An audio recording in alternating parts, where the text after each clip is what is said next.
blood cells, metastatic cancer cells, muscle cells of contracting muscles.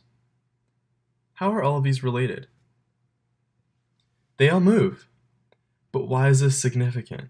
Could movement really be the key to unlocking a profound secret about all of these processes and many more? Yes. Chapter 1: Cellular Motility. Many of the world's deadliest diseases and ailments all have one important thing in common: cellular motility. This is the ability of both eukaryotic and prokaryotic cells to move around their environments in order to collect food, transport materials, or do anything else that requires physical movement. This process is crucial to biological mechanisms such as wound healing, embryonic development, digestion, muscle movement. The list is endless. There are several kinds of this movement. For one, there's electrotaxis, which is movement via an electric gradient, hydrotaxis, which is movement in water, thermotaxis, which is movement via thermal gradient, phototaxis, which is movement by light, etc. However, many bacteria, viruses, and other bodily invaders take full advantage of this ability. One of the most eminent and dangerous consequences of cell motility is metastatic cancer. A cancer is most deadly when it begins to metastasize. That is, when parts of a tumor break off and migrate to other parts of the body via blood or lymphatic vessels. These cancer bits need to be motile in order to reach different organ systems. Obviously, cellular motility is crucial to many life processes. However, it is also central to many deadly ailments. As such, research into the motility of cells will be functional. This, however, beckons the question: what is the most efficient and effective way to research motility? Chapter 2: Dictyostelium discoideum. Dicty for short. Enter the dirt-loving slime mold amoeba, Dictyostelium discoideum. This simple amoeboid organism is often used as a model organism, meaning research is conducted on it in order to learn more about other organisms. Dicty is a popular model organism for several reasons. First, Dicty is very genetically similar to many human cells. Thus, studying it allows us to gain insights into the biological workings of human cells without actually experimenting on human cells. Second, Dicty is very resilient.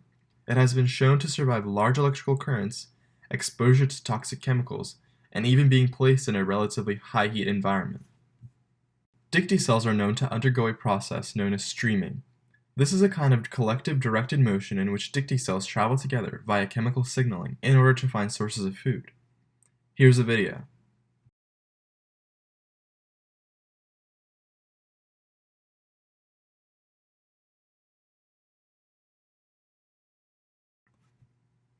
Many other cells in nature go through a similar process of collective motion.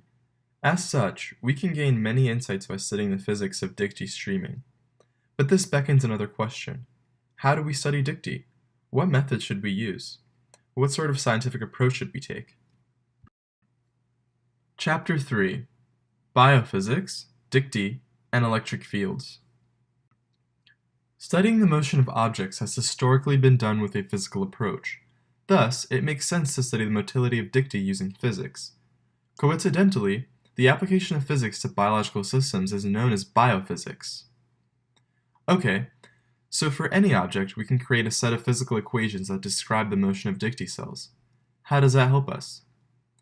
Well, for one, once we have the mathematics that accurately describes the motion of cells, we can simulate their motion using modeling software. This way, we can easily learn and extrapolate about the advanced dynamics of Dicty cells. We can then use this data to precisely set up experiments to learn more. Second, we can use our physical understanding of Dicty cells to create experiments in which we can manipulate their biochemistry to get desirable results.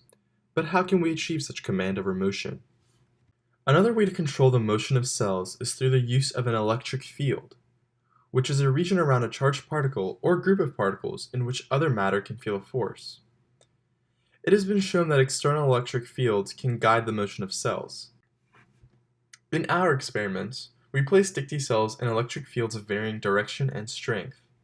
Typically, these electric fields are generated using parallel plate capacitors and are static, meaning they don't change intensity or direction for the duration of the experiment. Chapter 4: The active contour model. Once the dictys are in the electric field, what then? How can we analyze and use the results of the experiment productively?